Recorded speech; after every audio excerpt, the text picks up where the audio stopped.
Então nós estamos hoje renovando aqui a nossa aliança com o Senhor, nesse entendimento que temos daquilo que Jesus fez por nós ali na cruz. Nós estamos agora também ministrando em temas, né? E o nosso tema desse mês, os últimos dias, ele vai continuar adentrando esse mês, porque é muito extenso os assuntos e muito importante para a igreja. E o tema de hoje tem tudo a ver também com a renovação de aliança. E eu quero convidá-los a continuar meditando conosco neste tema, os últimos dias. Agora, hoje, em Lucas 17, nós iremos falar sobre os dias de Noé e de Ló. Os dias de Noé e de Ló, mas em nossos dias, porque Noé já passou há milhares de anos, Ló também, mas uma profecia de Jesus disse que esses dias voltariam. E nós iremos ler o texto que Jesus falou em Lucas 17, a partir do versículo 22. Se tiver um irmão visitante ou um amigo que não tem Bíblia, aproveite para compartilhar essa leitura com o nosso querido visitante. Eu convido ao amado para também abrir seu coração, eu gosto de dizer, rasgar o coração para a palavra de Deus, pois esta palavra, ela nos ministra e nos prepara. Convidamos a ler, então, a partir do versículo 22, a seguir dirigiu-se aos discípulos: virá o tempo em que desejareis ver um dos dias do Filho do Homem, e não vereis. E vos dirão: ei-lo aqui, ou lá está. Não vades, nem os sigais. Porque assim como o relâmpago, fuzilando, brilha de uma a outra extremidade do céu, assim será no seu dia o Filho do Homem. Mas importa que, primeiro, ele padeça muitas coisas e seja rejeitado por esta geração. Assim como foi nos dias de Noé, será também nos dias do Filho do Homem.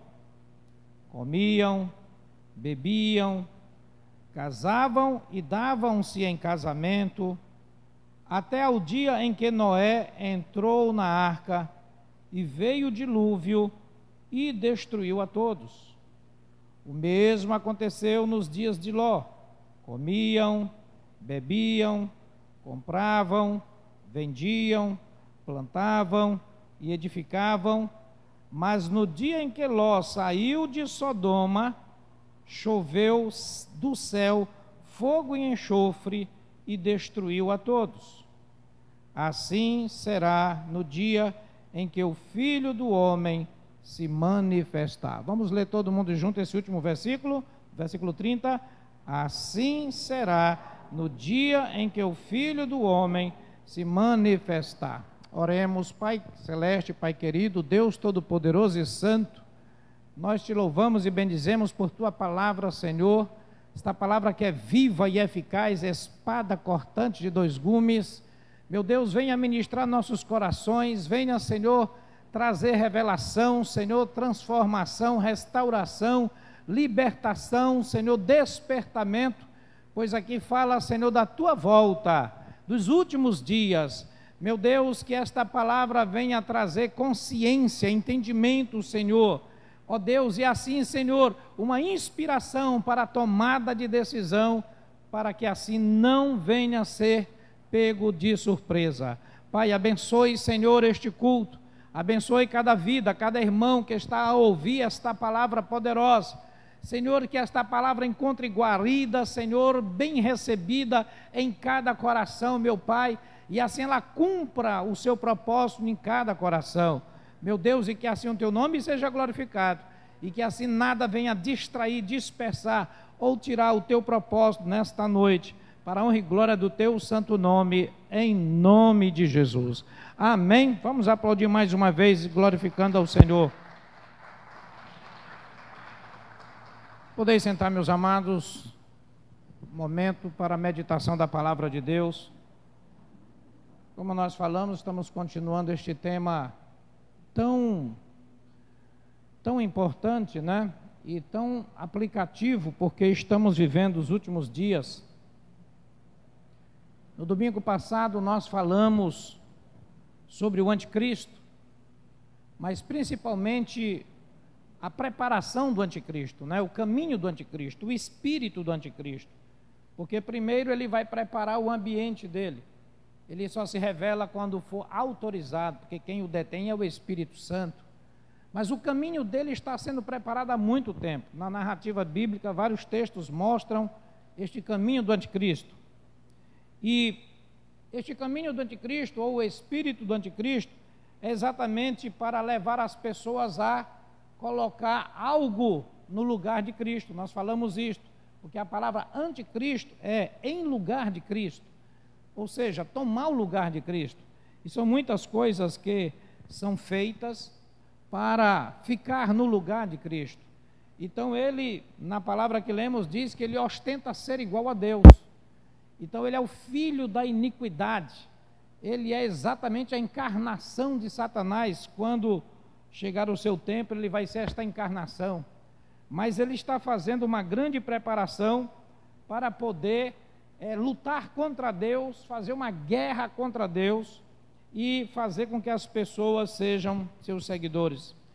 E então essa preparação toda, a gente precisa entender, a gente precisa compreender, para que assim nós possamos nos despertar e nos preparar.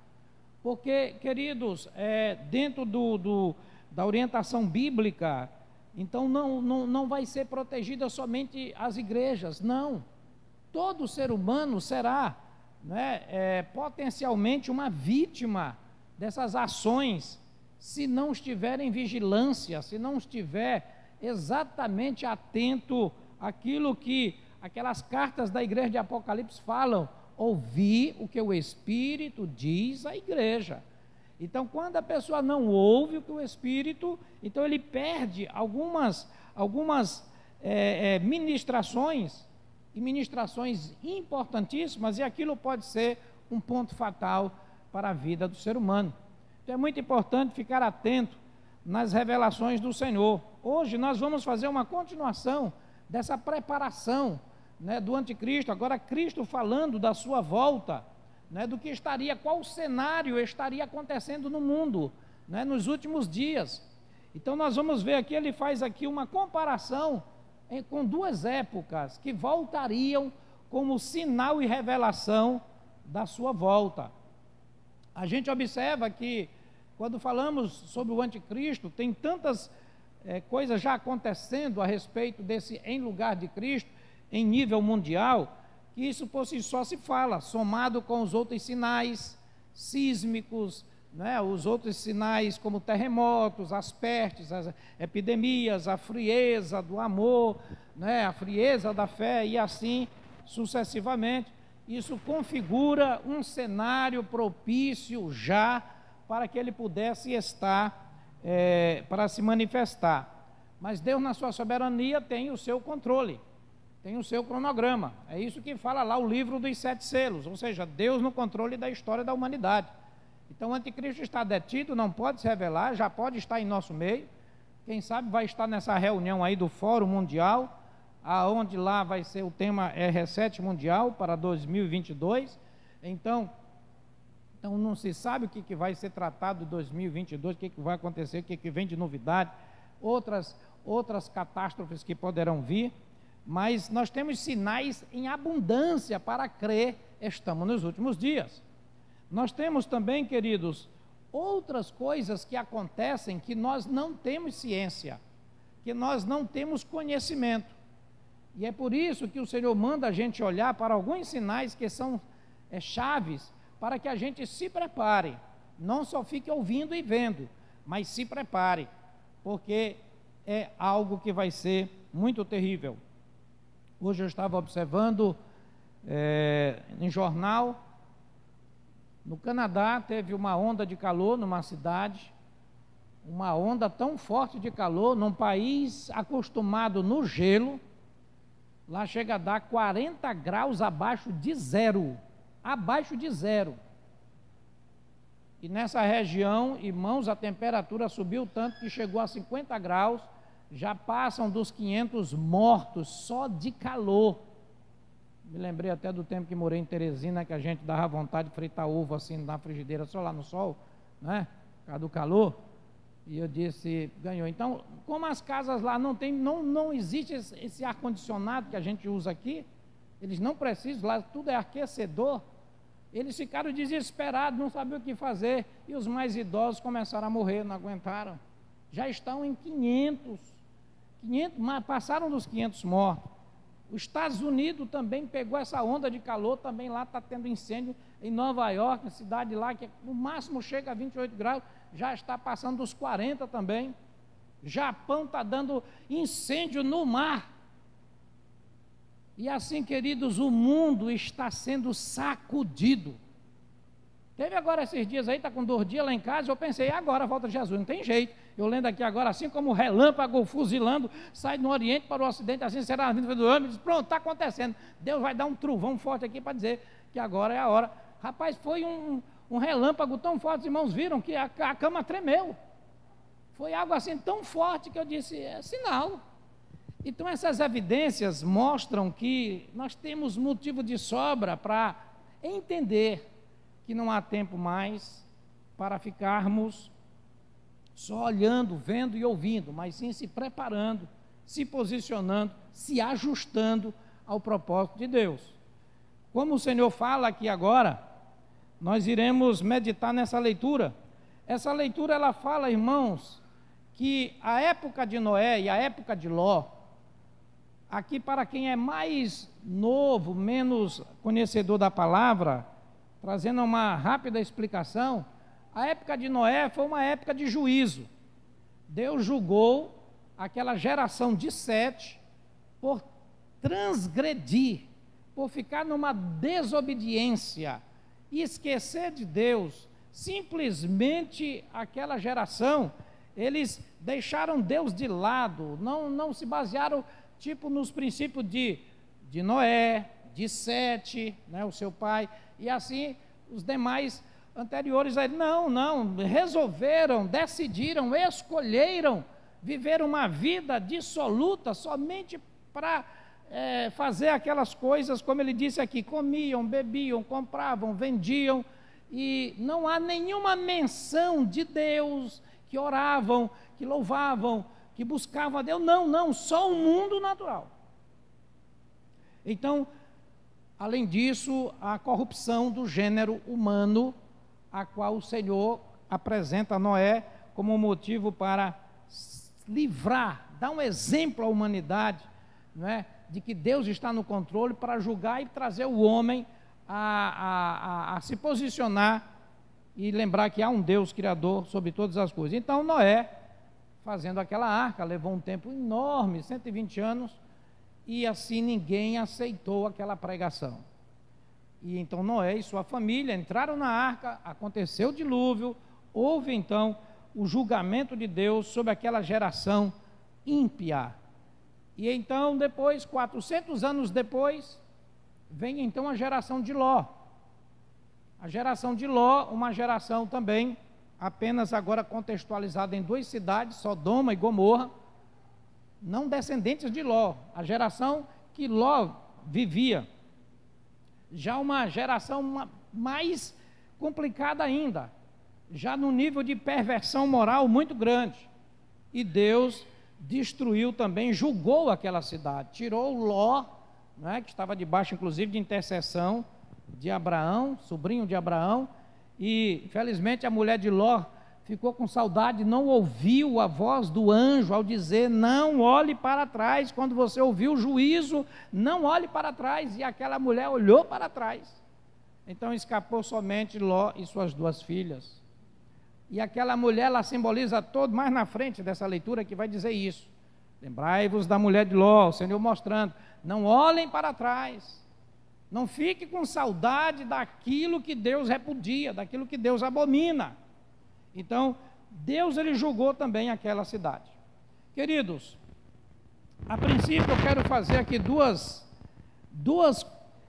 destaques importantes nesta palavra para a nossa reflexão. É que diz que quando fala de Noé, não é? Aqui uma das características, né? As características são semelhantes, mas nas características dos dias de Noé, fala aqui uma coisa que casavam se davam sem casamento. Aqui diz que é casar e descasar, casar e descasar, casar e descasar seguidamente. Ou seja, era uma violação dos princípios de Deus com relação ao casamento, né?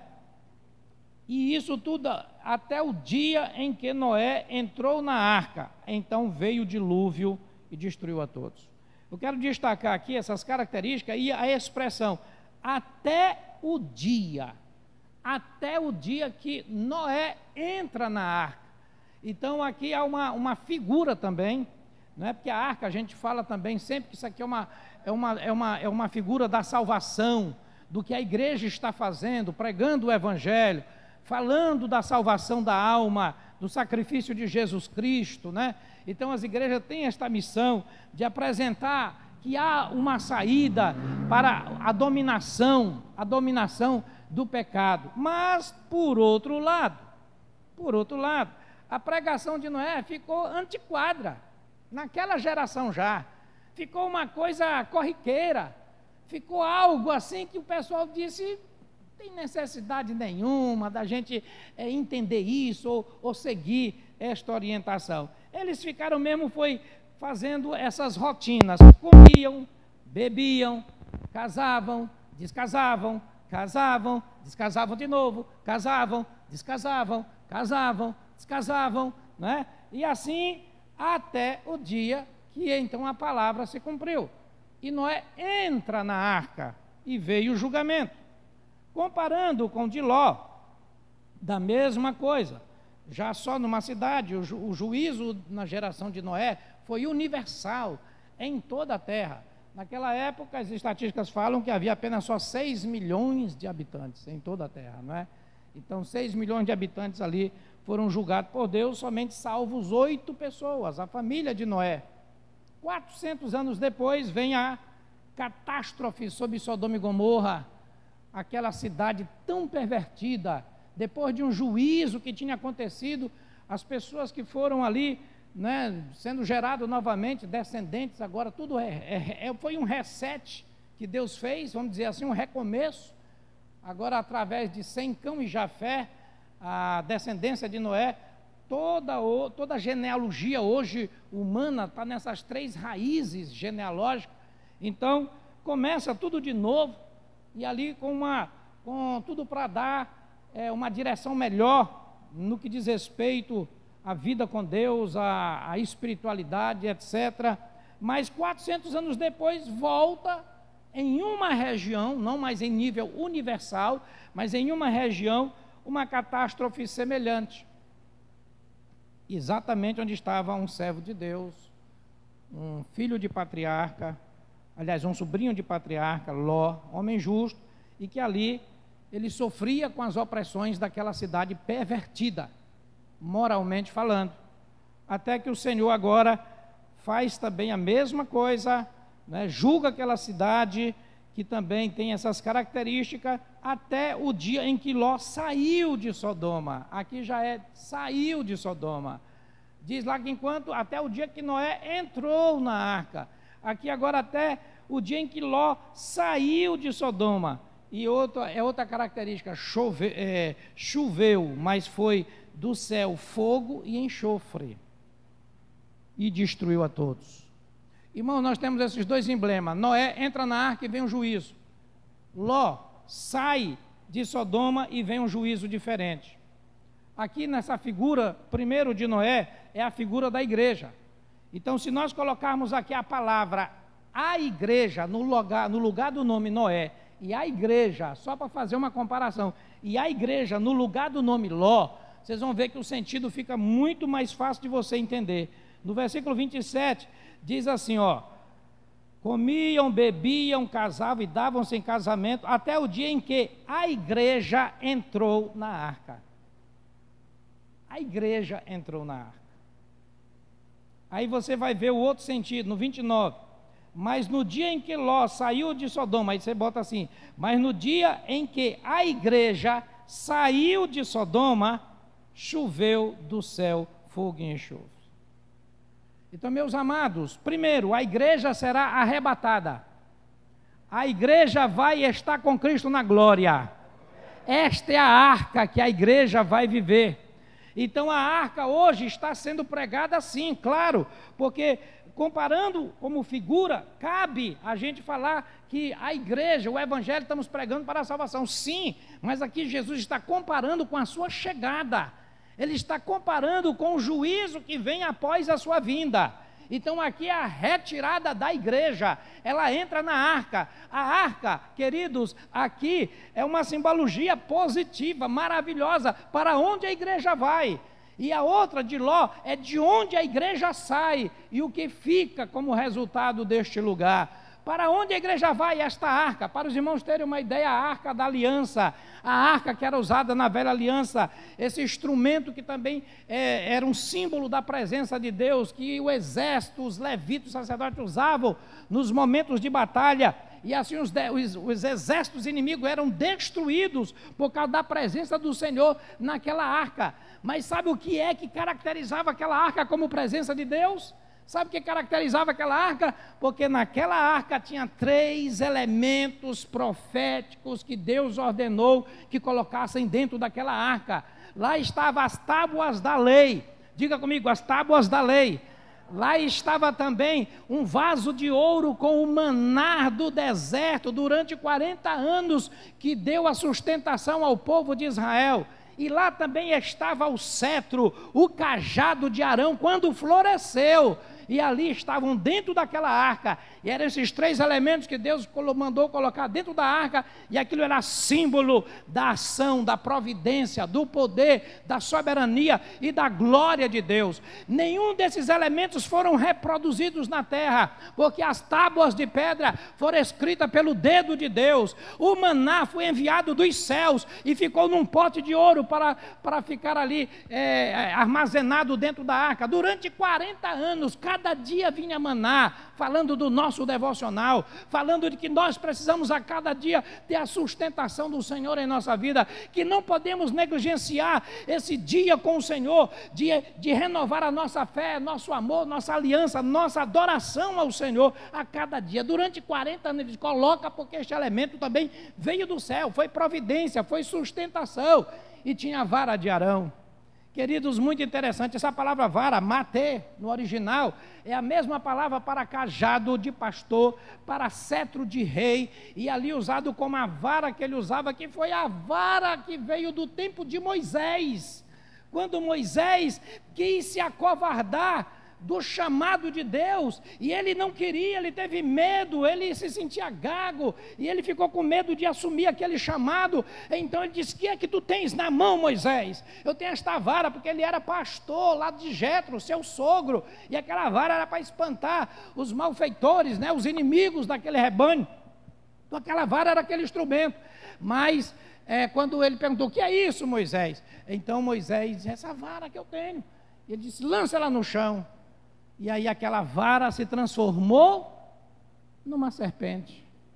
E quando se transformou numa serpente, ele disse: agora pegue ela pela cabeça, a serpente, pegue ela pelo caudo. E ela volta a se transformar em esta vara, voltou a transformar uma vara, mas não mais a mesma vara que ele usava no rebanho de Jetro. Agora ela se transformou na vara de Deus na mão de Moisés. E ele disse: é com esta vara que você vai diante de Faraó, é com esta vara que eu vou te usar para manifestar o meu poder diante de Faraó. Então é que o primeiro sinal, irmãos, dele tocou no rio Nilo com esta vara, e então aquele mar foi tomado de sangue, não é? Tomado de sangue. Então aquela vara, ela ficou profética, simbólica, do poder e do controle do chamado de Deus na vida de Moisés, e que ele determinou que isso continuasse na linhagem sacerdotal. E então Arão estava agora com esta vara na mão, né? Moisés então entrega o cajado, porque Moisés vai fazer um trabalho, agora vem a ação sacerdotal para o povo de Israel, e Arão está nesse sacerdócio. Mas irmãos, Satanás nunca para de perturbar e de perseguir o povo de Deus.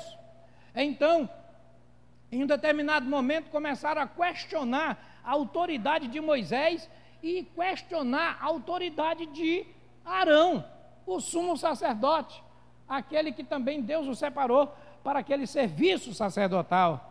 E aí começaram a achar que todo mundo era igual, que todo mundo deveria, né, fazer a mesma coisa. Por que só com Moisés? Por que só com Arão? E começaram a fazer esse tumulto todo. E Deus disse: eu vou fazer aqui, já dar uma resposta para vocês. 3 pessoas fizeram esse movimento, 3 pessoas só, irmãos, fizeram uma multidão de gente ficar em confusão. 3 pessoas endiabradas são suficientes para levantar uma multidão de pessoas a murmurar e a questionar a autoridade divina na vida das pessoas. Datã, Abirão e... esqueci o nome do outro cidadão. Está lá em Números 17.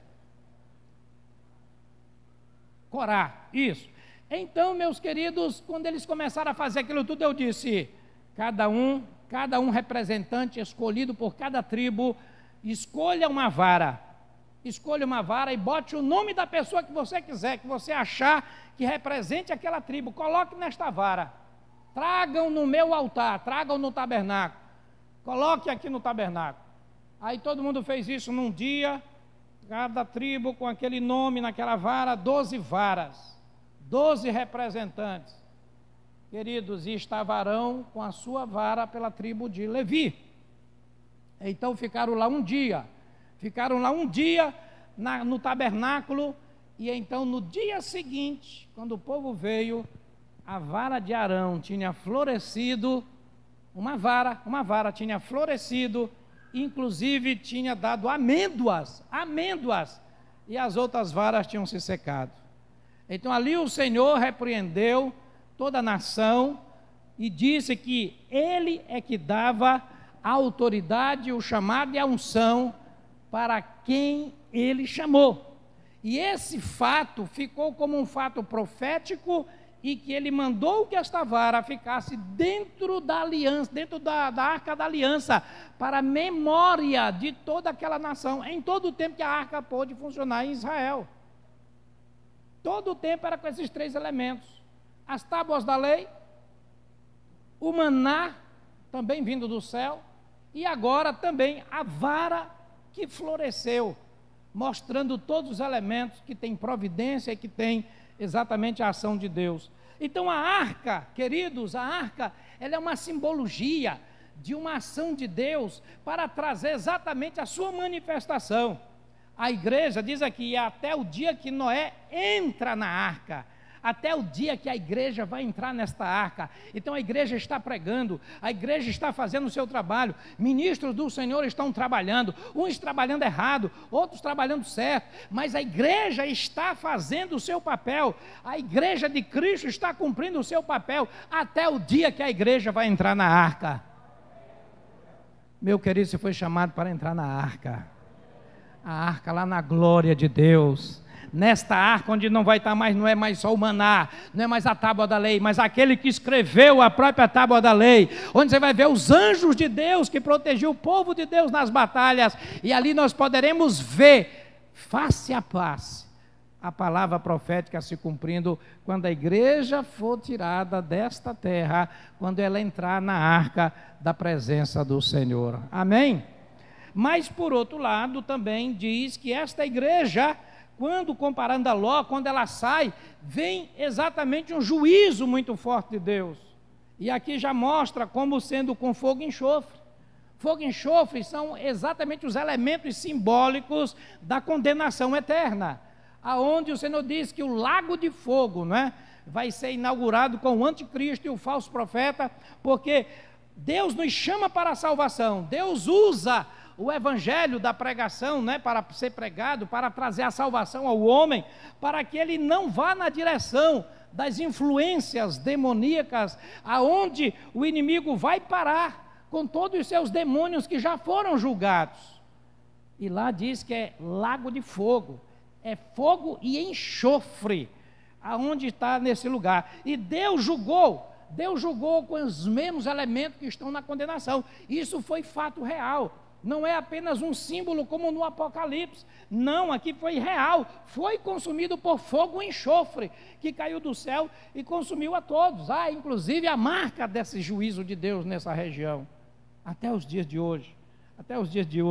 Em ruínas. Foi localizado isso pela arqueologia. Então, meus amados, essa sentença de Deus é para aqueles que ficaram do lado de fora, é para aqueles que não ouviram a pregação do Evangelho, para aqueles que não entraram na arca, para aqueles que não deram atenção ao tempo da graça e misericórdia de Deus.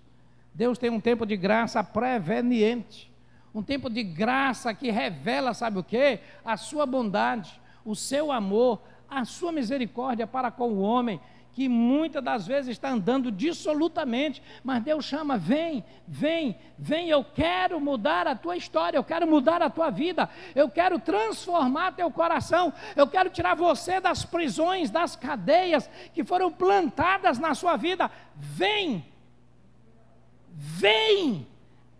Venha um chamado de Deus. Ele não diz, eu te forço, você vai a qualquer custo, eu agora vou fazer um ato na tua vida para te forçar a tomar uma decisão. Não, ele chama, vem. Quem ouve, venha. Ele diz para vir. Assim como Moisés pregou e disse, quem quiser venha. Assim também, meus queridos, em todo o tempo da graça de Deus, Deus chama as pessoas que estão sendo iluminadas com a palavra, com a revelação, mostrando o que vai acontecer mais na frente, o que está acontecendo, para que assim as pessoas tomem uma decisão, se posicionem e possam realmente tomar uma atitude que entre na arca. Mas o cenário que Jesus fala aqui, agora vem a parte difícil da pregação. Essa foi a parte boa até agora. Mas a parte difícil da pregação, porque os irmãos lembram que na pregação passada nós falamos que é a verdade que prevalece, não é? Então, por que as pessoas vão adorar o anticristo? Por que as pessoas vão receber a marca da besta? Porque não acolheram a verdade com amor. Então, muitas pessoas preferiram o engano, preferiram as sutilezas, preferiram as mensagens alteradas, não é? Para poder se sentir a verdade. Então elas irão experimentar o tempo do engano governado pelo iníquo, o filho da perdição, aquele que ostenta ser Deus e vai se sentar no trono de Deus. Terrível. Então agora nós temos uma revelação do Senhor, que para a sua volta, na primeira etapa ele arrebata a igreja, tira a igreja deste lugar que vai ser julgado, porque assim como ele tirou Noé daquele juízo, ele vai tirar a sua igreja para não ser julgada também com a impiedade. Mas ele deu as características do cenário, e aqui, irmãos, são três características terríveis, e que a gente identifica como já uma realidade dominante em nossos dias. Aqui, Jesus está falando de 3 filosofias de vida, desde os tempos de Noé e de Ló, e que reapareceriam, que seriam renovadas antes da sua volta nos últimos dias, até o seu aparecimento. Essas 3 filosofias de vida são homopocentrismo, e a segunda, hedonismo, e a terceira, secularismo. 3 filosofias de vida. Essas 3 filosofias de vida, elas são semelhantes. O que é o homocentrismo? Vamos falar o homocentrismo. É o homem no centro, é o homem em função dele. Homocentrismo é tudo em função do homem, é o homem vivendo pelo homem, é o homem cada dia desenvolvendo ali a sua percepção, ou seja, é aquilo que a palavra de Deus diz, o homem amante de si mesmo, né? O egoísmo, o humanismo e tudo aquilo que deriva do homem, é o homem no centro. E se você observar em nossos dias, esta é uma filosofia que ela é real, ela já é moderna, ela é atual, não é apenas uma pregação profética, mas já se cumpre em nossos dias o homem no centro, há muito tempo já, há muito tempo o homem buscando esta evidência, agora de uma forma mais generalizada, o homem no centro, tudo em torno do homem, tudo em função dele. O secularismo é uma filosofia de vida, onde as pessoas buscariam as coisas do século, ficariam exatamente atualizadas nas coisas do século, nas coisas do mundo, andando de acordo com as regras, ou até mesmo com as ondas, com as pressões deste século. E isto é muito fácil de entender na ótica bíblica doutrinária, que o Senhor fala que nós não podemos seguir nesta ótica, nessa pressão deste século, porque o Deus deste século fala que é Satanás. E ele faz cegar a mente de pessoas. Então não é compatível com a igreja, por exemplo, se secularizar.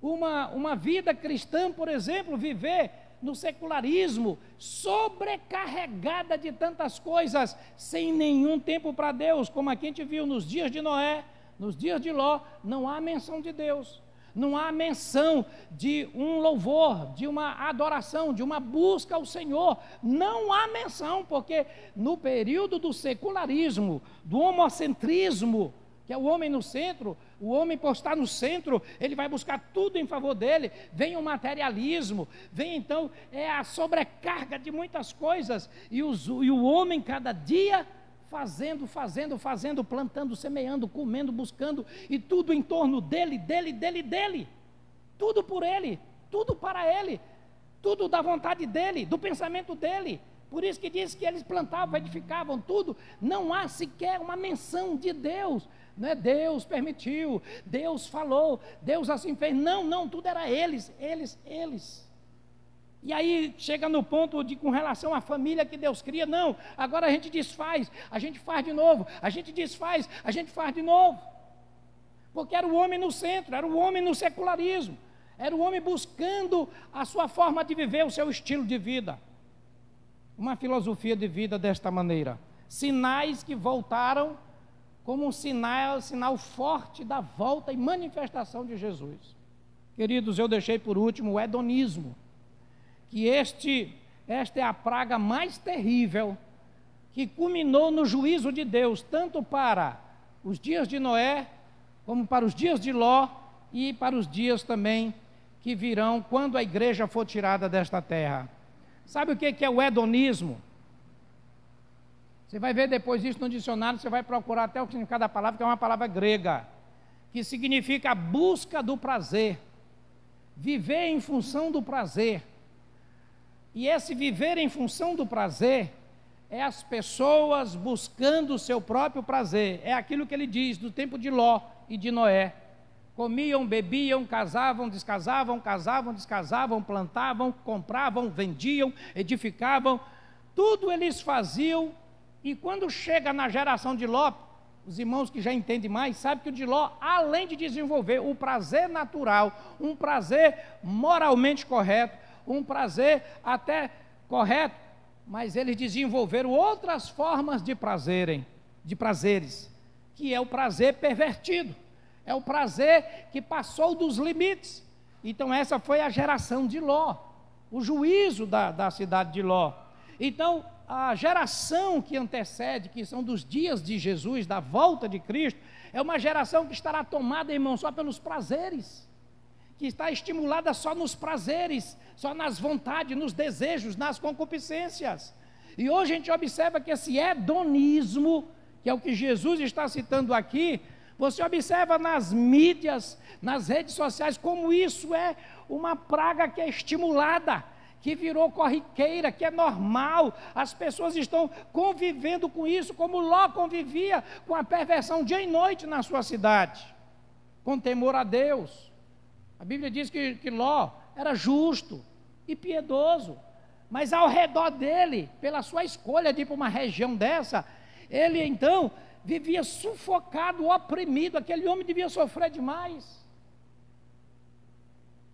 Assim, queridos, em nossos dias, nós podemos ver, você sai, vai numa banca de jornal, você vê lá as revistas, você vê no seu WhatsApp, você vê na sua internet, aquelas propagandas, os estímulos. Então a pessoa hoje, praticamente, ela não vive sem olhar para os estímulos do hedonismo, do prazer, da pessoa consumir prazerosamente, desenvolver prazer na sua vida. E isso, meus queridos, tem também afetado a vida cristã. Pessoas que procuram exatamente na vida cristã se tornar um cristão nominal, ou seja, um cristão que possa sentir prazer daquilo que ele quer sentir na sua alma, esses prazeres que evoluem. Nós podemos ver que existe também já níveis maiores desses prazeres, que levam à impureza, que levam à lascívia e até mesmo à perversão. Em muitos lugares isso já está virando comum, está se tornando popular, você agora ser pressionado a ver isso, concordar com essas práticas, e Jesus está falando aqui que esse hedonismo, que é todas as formas de prazer, não é somente uma em si, mas, por exemplo, a obesidade mórbida é hedonismo. A pessoa que come com prazer e não fica saciado e cria, então eles chamam de doença, mas na verdade isso é um pecado, isso é uma escravidão, não é? Dentro do hedonismo, porque ele começou desenvolvendo o prazer por comer, e aí vem as consequências horríveis até chegar nessa obesidade mórbida. A pessoa que tem prazer em beber, em gastar. A pessoa que tem prazer em entretenimento direto. Então esse prazer é a mesma maldição daquele prazer que a pessoa vai praticar atos imorais, sexuais, né? E inversão, como chega depois Paulo doutrinando, que começa a mudar o estado natural do casal. A sociedade agora começa a querer homologar, a trazer normal, ideologia de gênero e também relacionamentos homoafetivos como sendo normais. Tudo isso, meu querido, é hedonismo e profecia que Jesus disse vai ser para o dia da sua volta. O cristão nominal, ou o cristão de nome, ele não vai suportar isso, ele não vai conseguir vencer isso, porque ele quer se contentar com apenas uma igreja, com uma placa, com uma identidade. Mas o cristão de verdade, de fato, aquele que vai acolher a verdade em amor, ele vai colocar a cruz na vida dele e vai dizer: isso, essa praga não entra na minha vida, porque isto é a preparação para o anticristo. Esta é a preparação para o fogo e enxofre. Esta é a preparação para o juízo de Deus, que você não fique nisso. E eu até dou um alerta para você nesta noite, se estiver aqui com esta praga hoje, você tem a possibilidade de ser liberto hoje. Porque um dia eu entrei numa igreja escravo, estava preso no hedonismo, estava preso no secularismo, estava preso no mundanismo, mas Jesus me libertou. E se você tem aqui, mesmo sendo cristão, até sendo cristão batizado, até mesmo sendo cristão de muito tempo, mas se você tem um prazer que não controla, se você vive numa coisa que não consegue parar, lembra-te de que a igreja vai entrar na arca, e diz que quando entrou na arca, então veio o dilúvio e destruiu a todos. Quando saiu da arca, quando saiu da terra, veio fogo e enxofre e a grande tribulação, a chegada do anticristo. E depois que a igreja entrar na arca, meu irmão, é somente o cumprimento do juízo de Deus sem misericórdia, sem graça.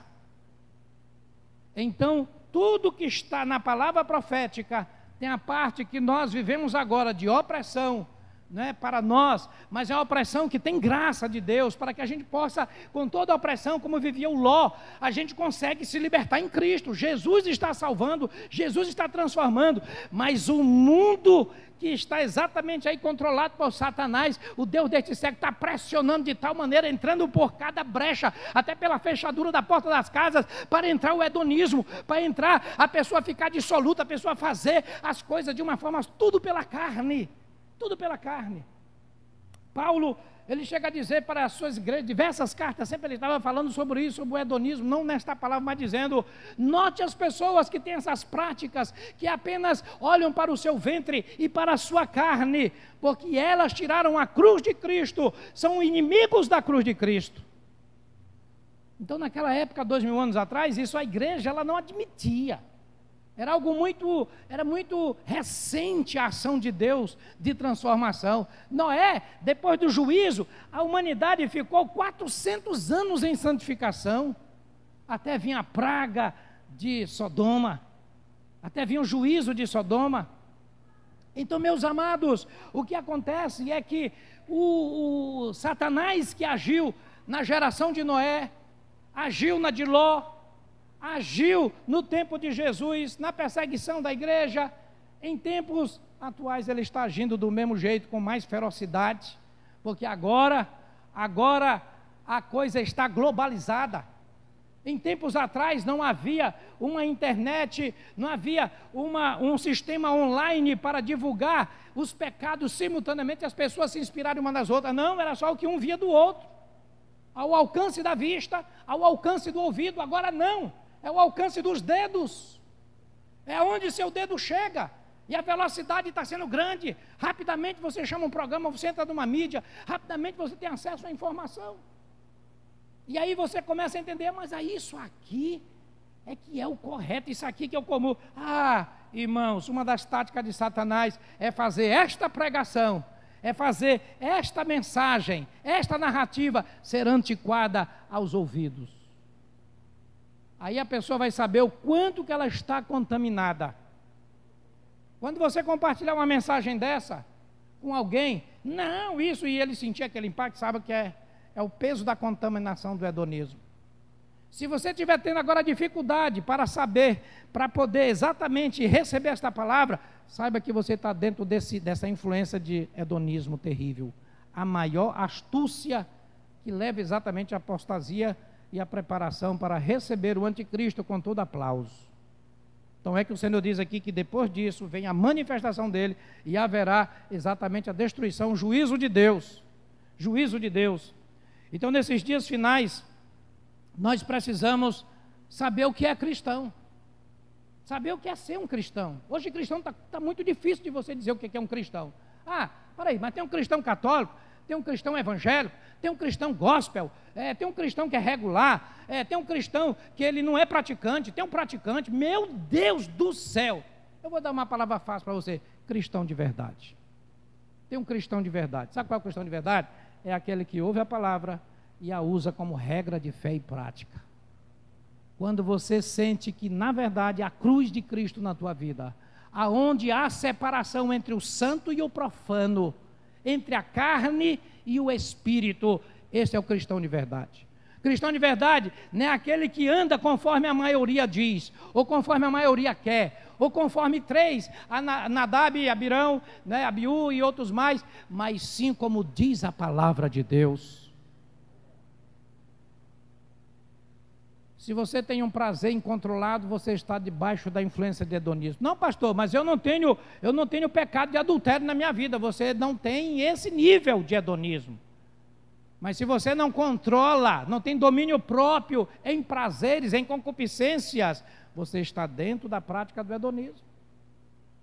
Não vai ser só os piores níveis de hedonismo, diz qualquer nível de hedonismo. Aqui ele fala coisas simples, irmãos. Ele cita: compravam, vendiam, comiam, plantavam, edificavam, coisas parecendo normais. Agora, como faziam isso?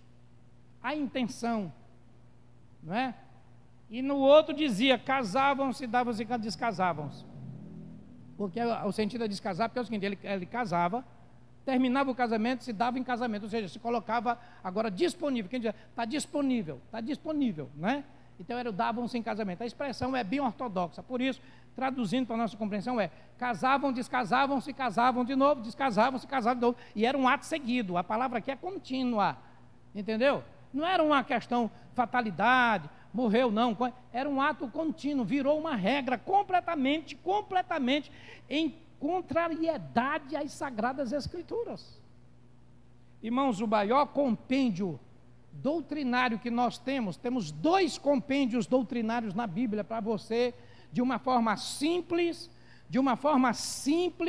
você viver a verdade. 2 compêndios doutrinários que libertam a nossa vida estão nas Sagradas Escrituras, uma no Velho Testamento e o outro compêndio curto e simples no Novo Testamento. O do Velho Testamento nós chamamos de Decálogo, as 10 leis, os 10 mandamentos.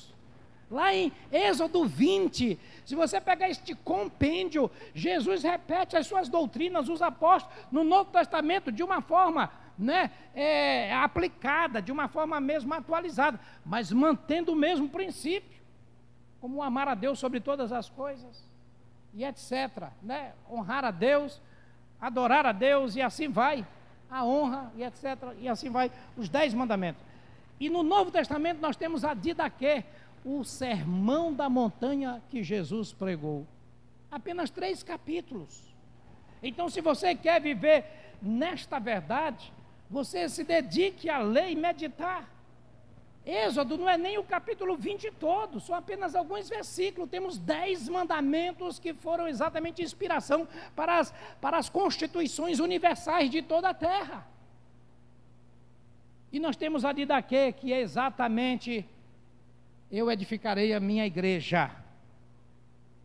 Eu edificarei a minha igreja. Então a Didaquê é exatamente esse alicerce onde Cristo edifica a sua igreja. Esse hedonismo traz as suas consequências para as pessoas que vivem no prazer. Nós estamos vendo aí pessoas que são dependentes, viciadas.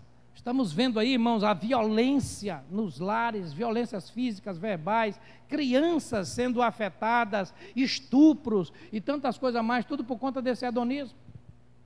A lei no nosso Congresso tramitando, sabe para quê? Para legalizar o incesto. Diga misericórdia. Para quem não sabe o que é incesto, é o ato sexual dentro da família. Pai, filho, filhos e pais, pais e filhos, irmãos. Incesto, para legalizarem. Tem uma lei tramitando, queridos, no nosso Congresso aqui em Brasília. Só para os irmãos terem uma ideia do quanto de hedonismo que está trafegando. Mas sabe, meu querido, sabe aquela coisa que você não pode ficar sem? Sabe aquele negócio que te tira da presença de Deus, que fica em lugar de Cristo?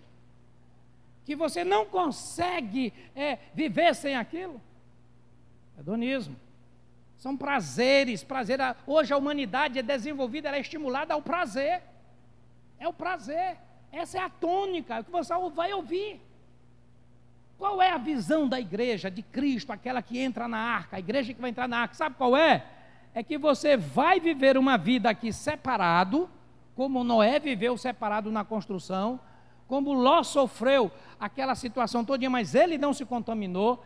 Você fica sentindo esse peso, mas você sabe que tem uma esperança. Um dia você vai ser tirado deste ambiente que não é o seu, e você vai ser levado para o seu ambiente. Mas se tu começa a gostar desse ambiente aqui da terra, que o hedonismo prolifera, que o hedonismo virou uma regra social, aonde você pode fazer algumas coisas feias e virar normal, por conta desse hedonismo. Se você está vivendo assim, é porque você perdeu a sua expectativa real da eternidade ao lado de Cristo, através da sua cruz, porque a nossa cruz nos separa disto. Então, meus amados, esses dias de Noé e de Ló, nós colocamos essas 3 palavras, que são 3 filosofias de vida, 3 estilos de vida, que hoje são práticas regulares do sistema social em que vivemos. O homocentrismo, o homem no centro. Agora ninguém pode ser tocado, ofendido. É um direitos humanos e desumanos, é um humanismo exacerbado, é egoísmo, é o homem amante de si mesmo, soberba, altivez, tudo isso vem desse homocentrismo, não é? Então você tem, essa é uma linhagem aqui, você tem uma derivação de coisas que vem de cada uma dessas filosofias de vida.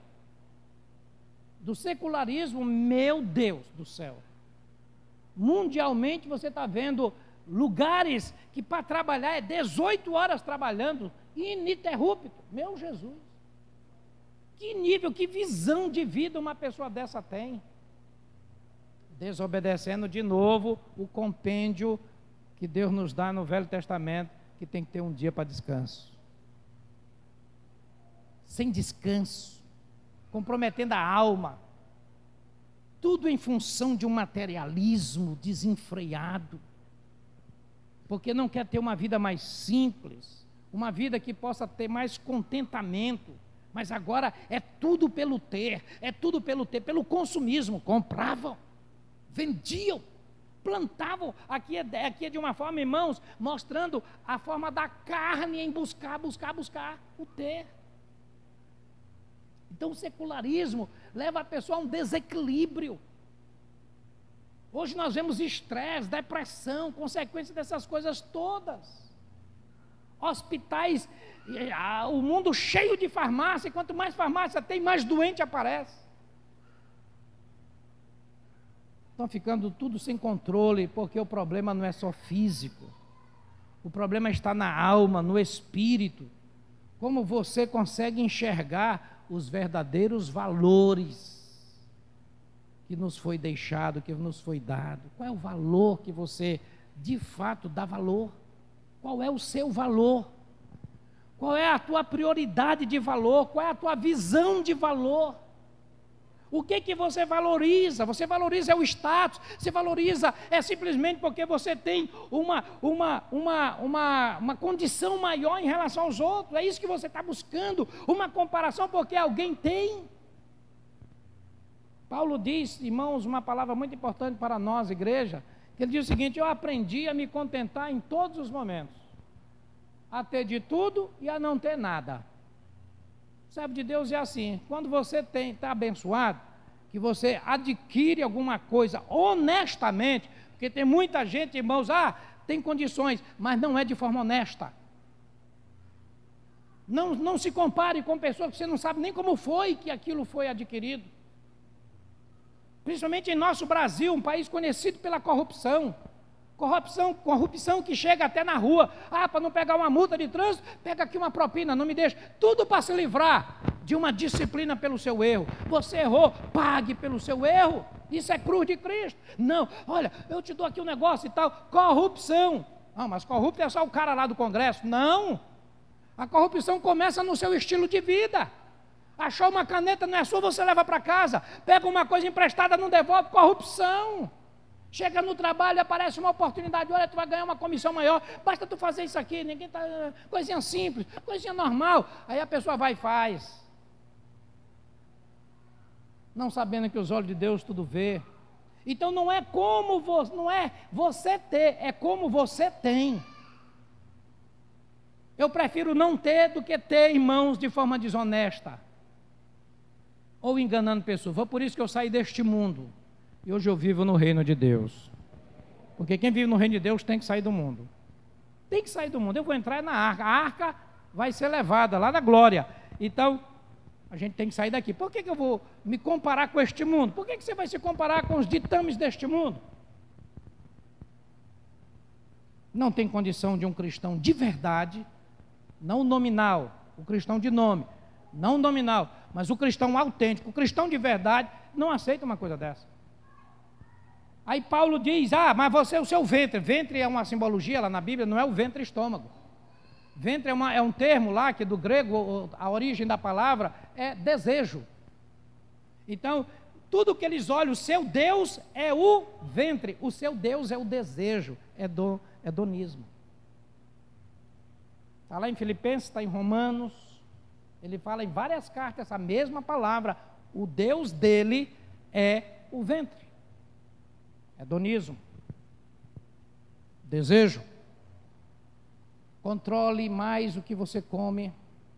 Você não consegue comer uma coisa porque esta coisa não é do teu sabor. Cuidado com o hedonismo. Você precisa comer uma coisa que não é boa, mas te faz bem, então faça.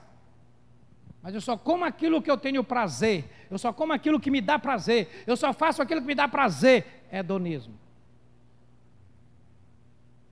Então, meus amados, a igreja, o cristão de verdade, ele tem que aprender os princípios da Torá, do decálogo e da didaquê do Senhor, entender que os últimos dias estão se cumprindo agora para a manifestação do Senhor. E foi isso que ele disse, terminando esse discurso escatológico, quando perguntava, Senhor, quando é que o Senhor vai voltar de novo? Ele falando da volta dele, que ele ia, né? Primeiro ele disse, olha, primeiro eu vou padecer, que foi a morte dele da cruz, vou ser rejeitado, vou passar por todas essas fases, mas eu vou voltar de novo, eu voltarei, eu vou me manifestar nesse período, quando, para vocês saberem que está próximo a minha volta, porque nós queremos a volta de Jesus. Tem alguém aqui aguardando, irmãos? Diga aleluia, Maranata, a hora vem, Senhor Jesus, glória a Deus. Assim será no dia em que o Filho do Homem se manifestar. Oh, aleluia, glória a Deus. Aí, irmãos, o Senhor vai enxugar toda lágrima dos nossos olhos.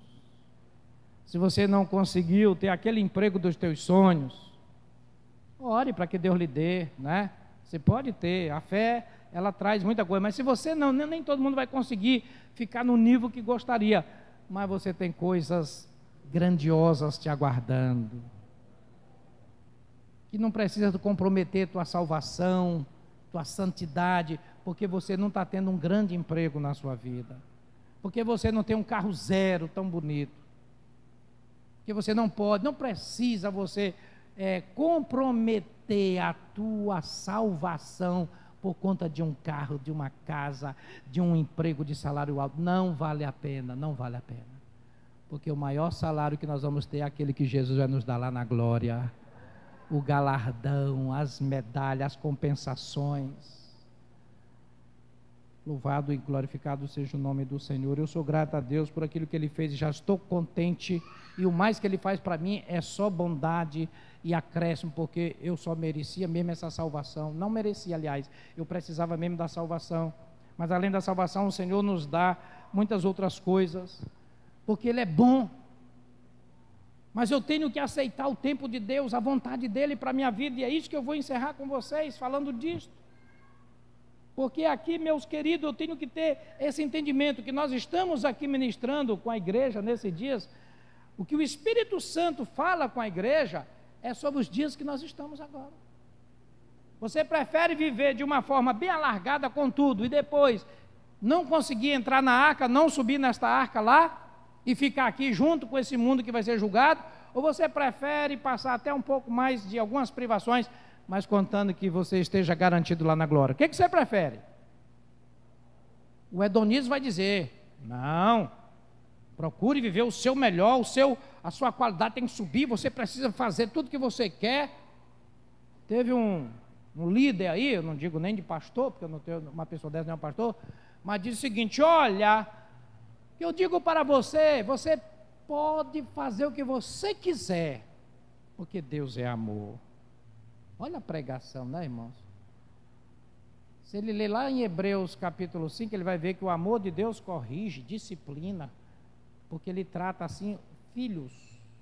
Aí a pessoa chega com uma heresia do amor de Deus, um amor, falando de um amor leviano, que não é nem de Deus, que a pessoa pode fazer o que bem quiser, o amor de Deus vai perdoar, simplesmente vai passar a mão por cima e deixar pronto. Então Deus não tem santidade, Deus não tem moralidade, Deus não tem nenhum tipo de atributos, né, de verdade, como veracidade. Então, meus queridos, esses são os últimos dias.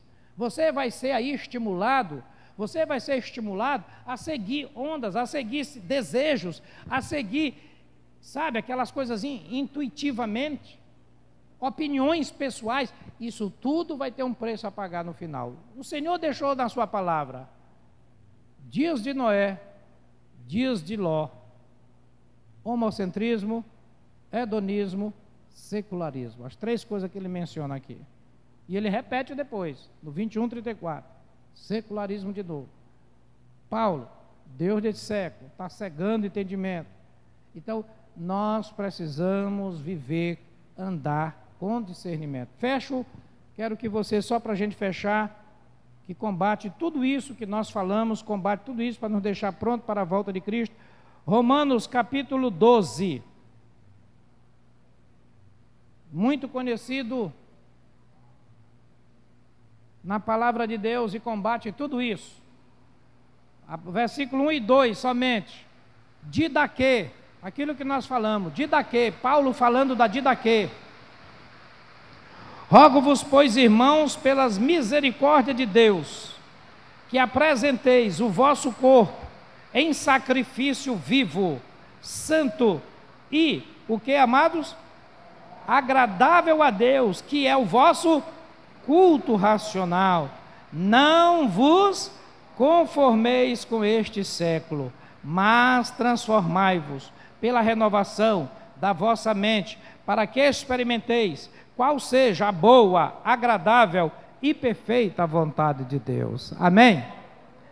É isso que nós temos que dizer, um sacrifício vivo, um sacrifício santo, um sacrifício agradável a Deus, ter um culto racional, e assim, meus queridos, ao contrário, não aceitar o que diz o século, mas não me conformo com ele, mas eu me transformo, eu me renovo, né, na minha vida, na minha mente, para que sim, Deus manifestar na minha vida a sua glória, a sua unção, o seu poder, e assim a sua vontade prevalecer na minha vida. Que Deus abençoe, aplique esta palavra em cada coração, e que todo hedonismo perca o controle e o poder de quem você conhece, e assim você possa viver de uma forma sábia, sóbria, neste presente século, servindo a Deus como um verdadeiro cristão, amando a verdade e assim acolhendo com amor esta verdade, rejeitando essas filosofias de vida que estão sendo pregadas dia e noite, noite e dia por aí afora.